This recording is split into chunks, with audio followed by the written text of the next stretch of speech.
जाने में जुबान से कोई कुफ्र सरजद हो गया, निकाह खत्म हो गया हो, हमें पता न चला हो।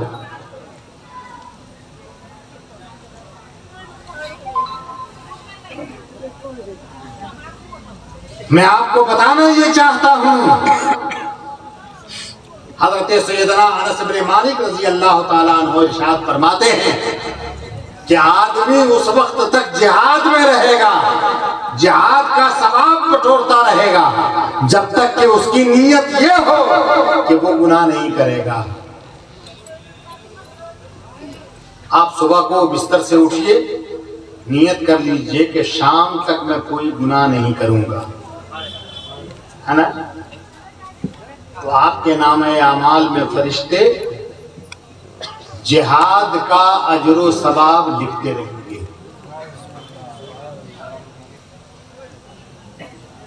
जिहाद किया नहीं आपने, सिर्फ नियत की बुनियाद पर जिहाद का अजरो सवाब नामे आमाल में लिखा जाता रहेगा। और हदीस पाक में आका इरशाद फरमाते हैं कि तरकुस ज़र्रते मिनल मलाही खैरुम मिन इबादतिस सकलैन। जिन कामों से अल्लाह ने मना किया है, जिन कामों से रसूलुल्लाह ने रोका है, उसमें से एक जर्रा को छोड़ना जिन्नो इंस की इबादतों से बेहतर है, पूरे जिन्नात और इंसान की इबादतों से बेहतर है।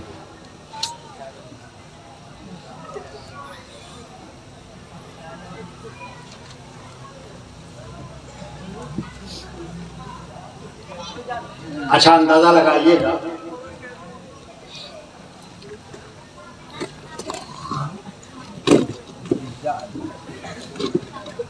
बहुत सारी बातें ज़हन में गर्दिश कर रही हैं, घूम रही हैं। अब मैं सोचता हूँ कौन बात को ला के रखूँ, है ना? आप अंदाजा लगाइएगा। हज़रत अब्दुल्ला इब्ने मुबारक रज़ी अल्लाह ताला अन्हु इरशाद फरमाते हैं कि तर्को फलसिम मिनल हराम,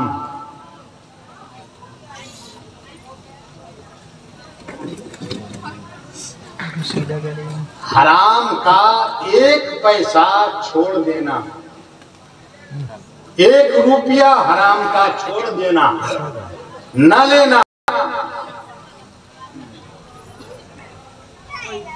ये बेहतर है 1,00,000 दिरहम सदका करने से। सुभान अल्लाह। 1,00,000 दिरहम सदका करने से मतलब इसका ये हुआ कि 1,00,000 रुपया सदका करने से जो अजरो सवाब आपको मिल सकता है, उससे कहीं ज्यादा बेहतर है कि 1 रुपया अगर हराम का आपको मिल रहा है तो आप उसे कबूल नहीं कीजिए,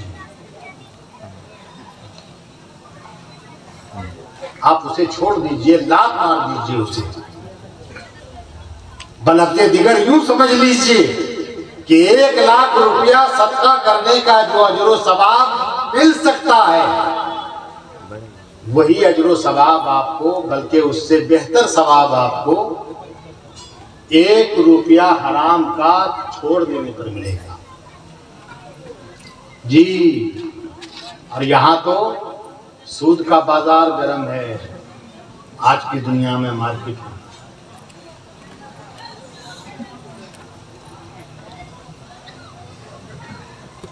और जब सूद की बात आई है तो सुनते चलिए।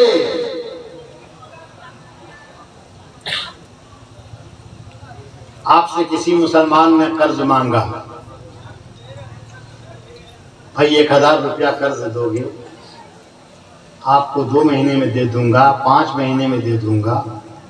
आपने कहा कि मैं 1,000 दूंगा और 1,100 रुपये लूंगा। 100 रुपया बढ़ा करके आपने कहा, ये क्या हो गया? ये क्या हो गया? बोलिए बोलिए, ये सूद हो गया, सूद। और आका इरशाद फरमाते हैं कि अर्रिबा इस्लाने व सबऊना खूबतन, रिबा के 72 गुनाह हैं, 72। और सबसे छोटा गुनाह यह है कि जैसे जमाना इस्लाम में उसने अपनी माँ के साथ ज़िना कर, ये सबसे छोटा गुनाह है। इससे बड़े बड़े गुनाह सूद में कितने हैं? 72 गुनाह।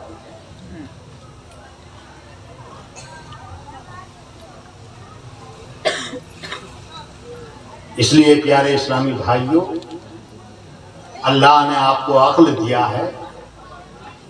अल्हम्दुलिल्लाह आपके धामनगर में आलिम उलमा का एक काफिला मौजूद है। आप कोई कदम उठाने से पहले अगर आपके दिल में कुछ हिचकिचाहट हो तो आप पहले उलमा से समझ करके अपने आप को मुतमईन हो जाइए, उसके बाद कदम उठाइए।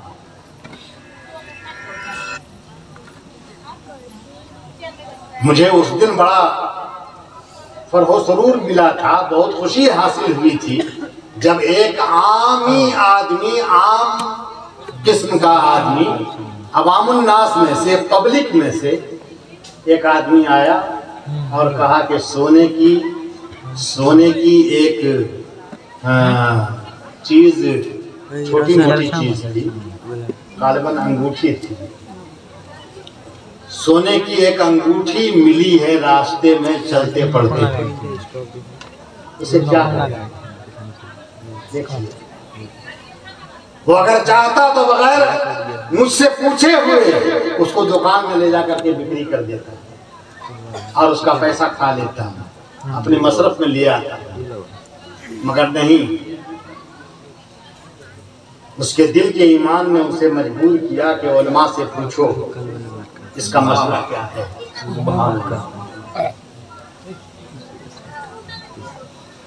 याद रखना, ला तज़ूलु क़दमा अब्दिन हत्ता युसअला अन अर्बईन। क़यामत में बंदे का कदम टस से मस नहीं होगा, हिलेगा नहीं। हत्ता युसअला अन अर्बईन, जब तक के 4 चीजों के बारे में अल्लाह ताला सवाल न कर ले।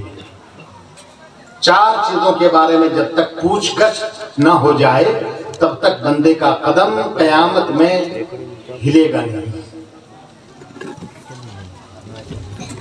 4 सवाल सुन लीजिए।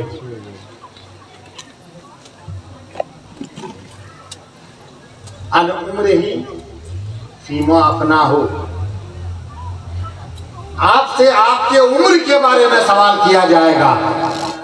बोल, मैंने तुझे 50 साल की जिंदगी दिया था, बोल मैंने तुझे 60 बरस की जिंदगी दिया था। ये 60 बरस और 50 बरस की जिंदगी को तूने किसमें सर्फ किया, किसमें गुजारा?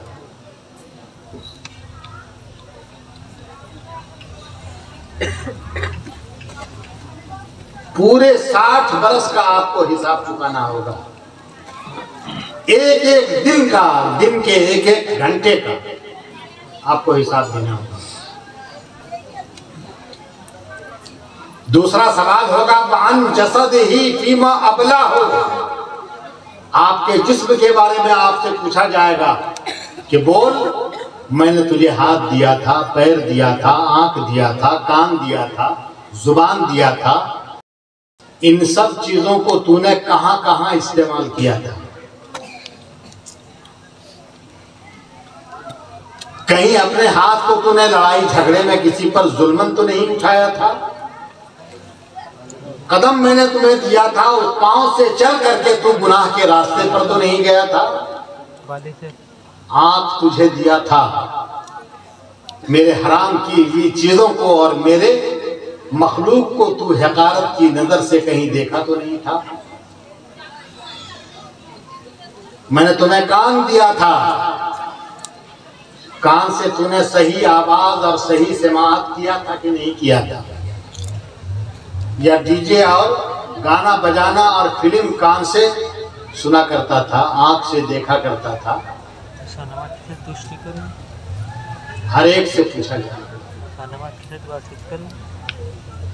अन उम्र ही फीमा अफना हो, उम्र के बारे में सवाल होगा किसमें उम्र को गुजारा, वान जसद ही फीमा अबला हो, जिस्म के बारे में सवाल होगा कि जिस्म को किस चीज में मुब्तला कर रखा था, वान इल्म ही फीमा अमिला बिही,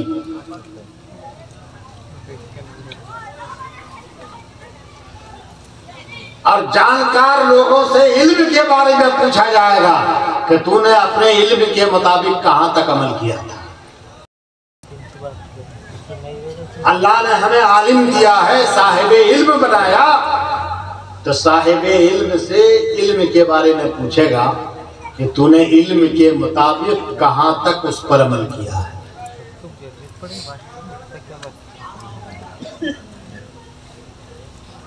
और आखिरी सवाल होगा वअन मालिही, बंदे से, आपसे आपके माल के बारे में, रुपया पैसा के बारे में पूछेगा कि मिन ऐना इक्तसबहु व ऐना व फीमा अनफक़हु, रुपया पैसा कहां से हासिल किया था, पहले उसका जवाब दे। और ये रुपया पैसा कहां तूने खर्च किया था, उसका भी जवाब।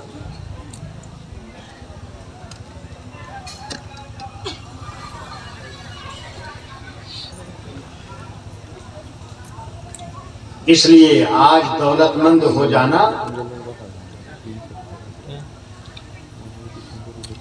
आज तो अच्छा लगेगा, मगर एक एक पाई का आपको वहां हिसाब देना होगा।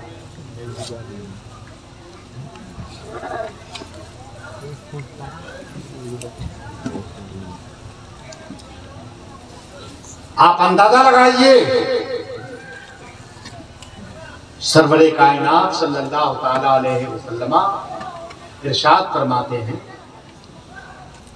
कि दफ्तर तीन है। एक दफ्तर तो वो है कि जिससे अल्लाह तबारक व तआला कुछ बख्शेगा नहीं, वो है कुफ्र व शिर्क का दफ्तर। और एक दफ्तर वो है जिसकी अल्लाह को कुछ परवाह नहीं है। ये कौन सा दफ्तर है? ये वो दफ्तर है जो बंदा और बंदे के रब के दरमियान का मामला है। मिसाल के तौर पर आपने कोई नमाज छोड़ दिया, किसी दिन का रोजा छोड़ दिया, तो ये आपका मामला आपके रब के दरमियान है। वो अगर चाहे तो नमाज और रोजा छोड़ने की बुनियाद पर आपको अज़ाब दे दे, ये अल्लाह का अदल व इंसाफ होगा। और अगर वो चाहे तो अपने करम से, अपने एहसान से, अपनी रहमत से बंदे के गुनाह को माफ करके जन्नत में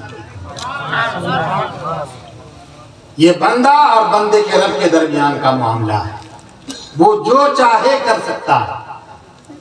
मगर एक और दफ्तर है, वो दफ्तर वो है कि जिसमें से अल्लाह तबारक व तआला कुछ नहीं छोड़ेगा, सबका हिसाब लेगा। ये कौन सा दफ्तर है? ये हमारे आपके जुल्म का दफ्तर है, जुल्म का।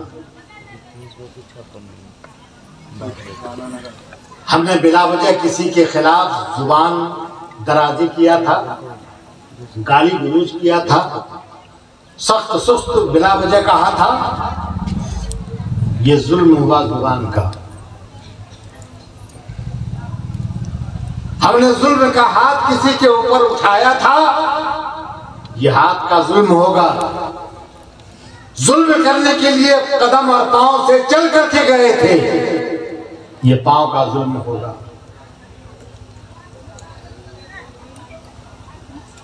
हदीस पाक के अंदर आता है कि आका ने इरशाद फरमाया, आका सहाबा के अंदर दरमियान बैठे हुए थे कि अचानक सरकार दो आलम सल्लल्लाहु अलैहि वसल्लम मुस्कुराने लगे।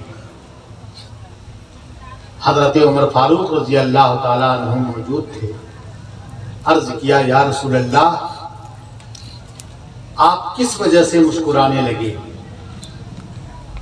तो आका ने इरशाद फरमाया कि मेरी निगाहें नबूवत देख रही है, तवज्जो चाहता हूं, मेरी आंखें नहीं है कि मेरी उम्मत के 2 आदमी रब के सामने खड़े हो गए। 2 आदमी, एक आदमी ने कहा इलाही दुनिया में इसने मेरे ऊपर जुल्म किया था, आज मैं इंसाफ चाहता हूं, मुझे इंसाफ चाहिए। अल्लाह ने फरमाया कि इसकी नेकियां तो सब खत्म हो चुकी हैं, अब इंसाफ कैसे हो? तो वो बंदा कहेगा जिसके ऊपर जुल्म हुआ था, वो कहेगा कि मेरा गुनाह लेकर के उसके ऊपर डाल दे। इतना कहने के बाद बेख्तियार सरकार दो आलम सल्लल्लाहु अलैहि वसल्लम रोने लगे, रोने लगे। यहां तक एक हदीस में आता है कि अगर माँ बाप का बेटे के ऊपर कोई कर्ज आता होगा तो कल कयामत में तलाश करते माँ बाप बेटे को पकड़ के लाएंगे और कहेंगे तू मेरा कर्ज दे। चिमट जाएंगे बेटे से।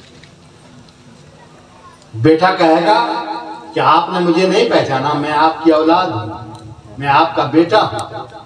और ये इस वजह से कहेगा कि मैं जब औलाद कहूंगा, बेटा का वास्ता दूंगा, तो माँ बाप को रहम आएगा। माँ बाप बोलेंगे कि आज औलाद और बेटा कुछ नहीं, आज सबको अपने नेकी की जरूरत है। तूने मेरा कर्ज लिया था दुनिया में, चुकाया नहीं, तो आज नेकी दे, नेकी काट के दे। सरकार बेख्तियार रोने लगे।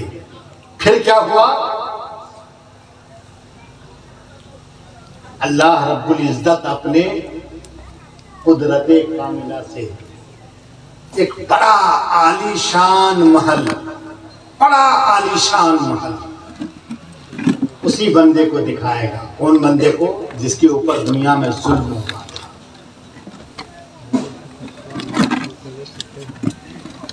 और इतना खूबसूरत और आलीशान वो कोठा था कि वो बंदा पूछेगा मौला ले आइए नबी हाजा, और ले आइए सिद्दीक, और ले आइए शहीद। ये बड़ा आलीशान महल तूने किस नबी के लिए बनाया है, किस सिद्दीक के लिए बनाया है, या किस शहीद के लिए बनाया? अल्लाह फरमाएगा कि ये महल न तो किसी नबी के लिए बनाया है, न सिद्दीक के लिए बनाया है, न शहीद के लिए बनाया है, बल्कि ये महल मैंने उसके लिए बनाया है जो इस महल की कीमत अदा कर दी, इस महल की कीमत चुका दे, उसे ये महल दे दूंगा। बंदा कहेगा मौला इतना आलीशान कोठा और महल, इसकी कीमत कौन चुका सकता है? अल्लाह फरमाएगा कि तू चुका सकता है, तू अदा कर सकता है। कहा मैं अदा कर सकता हूँ? कहा हाँ। कहा कैसे? कहा अपने भाई को माफ कर दे, सुभान अल्लाह, मैं ये महल तुम्हें दे दूंगा। सुभान अल्लाह। कहा जब ऐसी बात है तो लीजिए मैं अपने भाई को माफ करता हूँ। अल्लाह फरमाएगा अपने भाई का हाथ पकड़ ले और दोनों इस महल के अंदर दाखिल। सुभान अल्लाह, सुभान अल्लाह। अल्लाह ताला जब करम फरमाने पर आए तो इस तरह से नवाजी फरमाए।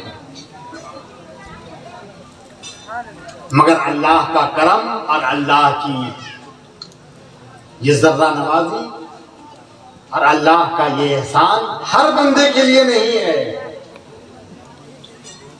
जिस बंदे पर अल्लाह ताला करम करना चाहे उसी बंदे के लिए है। सुभान अल्लाह। वरना याद रखना हुकूकुल इबाद में जो बंदा मुब्तला होगा दुनिया में, जब तक दुनिया में माफी तलाफी नहीं किया, वल्लाहि अज़ीम इसका क़यामत में हिसाब चुकाना होगा।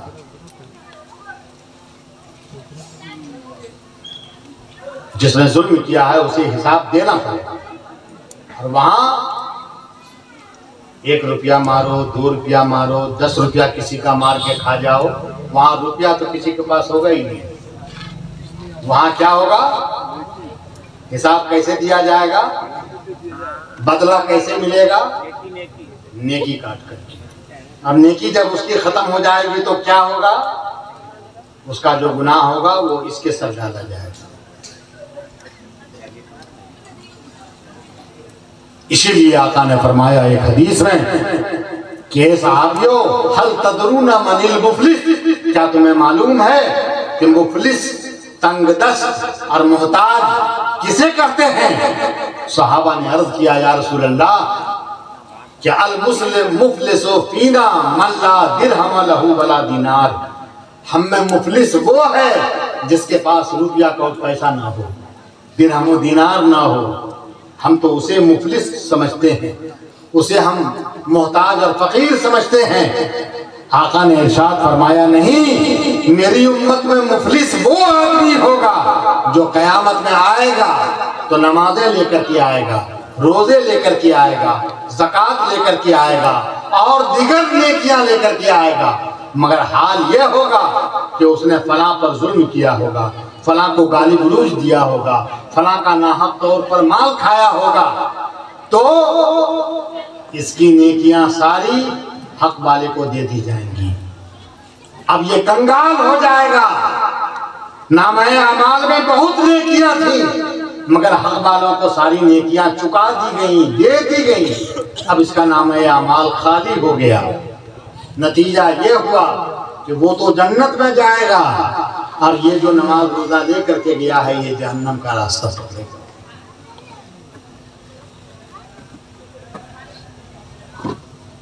इसलिए आज की दुनिया में, आज की जिंदगी में अगर हमसे किसी के ऊपर जुल्म हो गया है, नाहक तौर पर जुबान किसी के खिलाफ खुल गई है, अगर किसी का पैसा हमने मार के खा लिया है तो पैसा अगर खाया है तो पैसा दे दें, गाली गलौज किया है तो माफी तलाफी कर लें, आज मामला राफ साफ कर लें, पाक साफ होकर के दुनिया से जाएं, वरना के बाद जो आखिरत आएगी बड़ी सख्त होगी।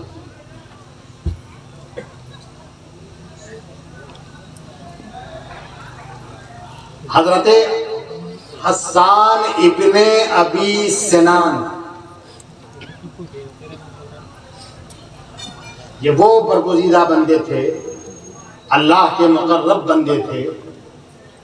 हजरत हस्सान इब्ने अबी सिनान, रिवायत में आता है, कानान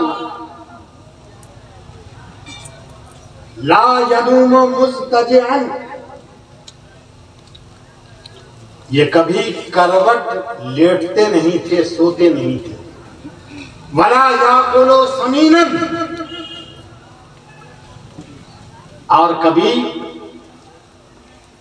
घी वाला खाना इन्होंने खाया ही नहीं, तेल वाला खाना कभी खाया ही नहीं। वला यशरबो बारिदन, और ठंडा पानी इन्होंने कभी पिया ही नहीं। कब से कब तक? 60 सनतन, मुसलसल 60 बरस तक अपने पहलू को जमीन पे, बिस्तर पे नहीं लगाया।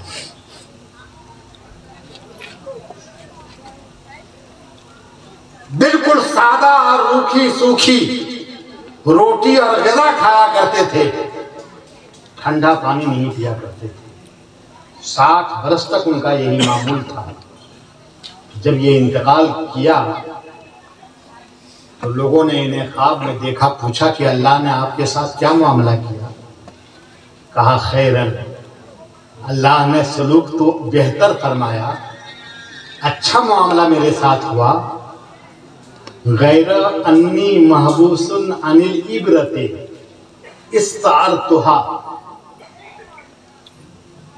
मामला तो मेरे साथ अल्लाह का अच्छा हुआ, मगर आज 60 बरस से जन्नत में जाने से मुझे रोक दिया गया। क्यों? वो इस वजह से कि एक सुई मैंने मंगनी और उधार किसी से मांग लिया था, वो सुई मैंने दुनिया में लौटाया। अंदाजा लगाइए, एक सुई मैंने उधार लिया था, वो मैं लौटा नहीं सका, तो आज 60 बरस हो गया, मैं जन्नत में जाने से रोक दिया गया।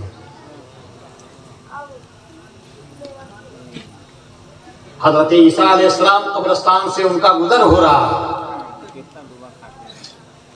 उन्होंने कब्रिस्तान के मुर्दे को आवाज दिया। एक मुर्दा उठा, जवाब दिया। हजरत ईसा अलैहिस्सलाम ने कहा, मन अंत, तू कौन है? मुर्दे ने कहा, कुंतु हम्मालन, मैं एक कुली था। कुली, कुली जानते हैं ना? कुली, हाँ? अरे कुली समझते हो कि नहीं? यहाँ की जुबान में क्या कहते हैं? कुली, कुली को मोटिया, मोटिया, मोटिया क्या कहते हैं? मोटिया। मैं एक मोटिया था। कुंतो अनकुलु लिन्नास, मैं लोगों का सामान यहाँ से वहां मुंतकिल किया करता था, ले जाया करता था। एक दिन ऐसा हुआ कि मैं अपने सर के ऊपर लकड़ी का गट्ठर लेकर के जा रहा था। अचानक उसी लकड़ी से एक खिलाल तोड़ करके, खिलाल समझते हैं ना? दांत खोदनी। एक लकड़ी तोड़ करके खिलाल करने लगा। वो कुली कहता है कि हे अल्लाह के नबी ईसा अलैहिस्सलाम, जब से मैं मरा हूं तब से लेकर के आज तक अल्लाह तआला मुझसे सवाल कर रहा है कि बोल, बिना मालिक की इजाजत के तूने खिलाल करने के लिए लकड़ी क्यों तोड़ा? बोलिए। यहां एक दांत खोदने ले लिया किसी से, किसी के मिल्कियत से, किसी के सामान से, तो जब से वो मरा था तब से अल्लाह ताला सवाल कर रहा है। जवाब दे।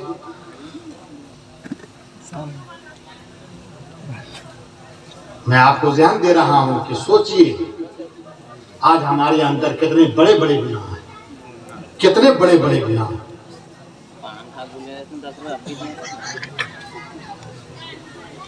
सरकार दो आलम सल्लल्लाहु ताला अलैहि वसल्लम घर से निकले और आपका गुजर एक कौम के पास से होता है, एक जमात के पास से होती है। वो जमात का, कौम का हाल ये था कि आपस में बातें कर रहे थे और हा हा ठाठा हट्टा ठट्ठा लगा रखे, हंसी मजाक कर रहे थे, आपस में हंस रहे थे आपस में।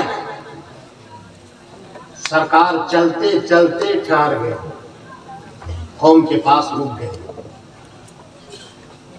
आपने इरशाद फरमाया, अक्सरू जिक्रा हाज़िमिल लज़्ज़ात, लज्जतों को टुकड़े टुकड़े करने वाली चीज उसे कसरत से याद करो, बहुत याद करो। सहाबा ने अर्ज़ किया, या रसूलल्लाह, लज्जतों को तोड़ने वाली चीज क्या है? आका ने फरमाया, अल मौत। लज्जतों को तोड़ने वाली चीज, पारा पारा करने वाली चीज का नाम मौत है। मौत की याद कसरत से करो, तुम्हारे दिल की सख्ती दूर होगी। और जब दिल की सख्ती दूर होगी तो नेकी के रास्ते पर आपका कदम चलेगा।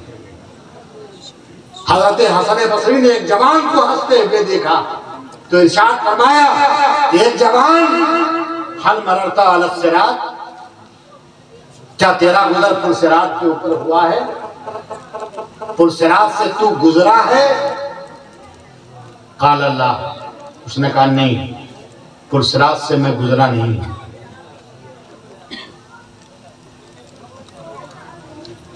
हसन बसरी ने दूसरा सवाल किया कि हल तदरी इलल जन्नते तसीरो अम इलन नार, क्या तुम्हें मालूम है कि तू मर करके जन्नत में जाएगा या जहन्नम में जाएगा? मालूम है? काल अल्लाह, उस जवान ने कहा कि ये भी मालूम नहीं। हसन बसरी ने पूछा कि फकीमा हाज़, तो ये फिर हंसी कैसी है? हंस क्यों रहे हो जब पुरसरात पे नहीं चले हो, जब तुम्हें अपना अंजाम और ठिकाना मालूम नहीं है, तो ये हंसी कैसी है? रिवायत में आता है कि जब तक वो जवान जिंदा रहा तब तक उसे हंसते हुए किसी ने देखा नहीं।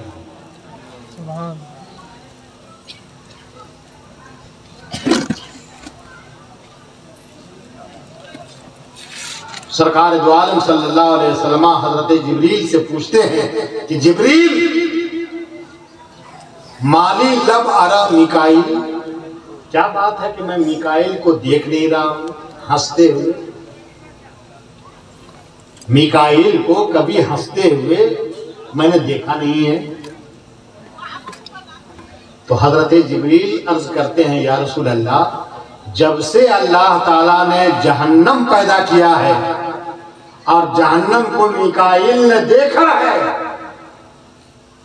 तब से मिकाइल की जुबान के ऊपर हंसी नहीं आई।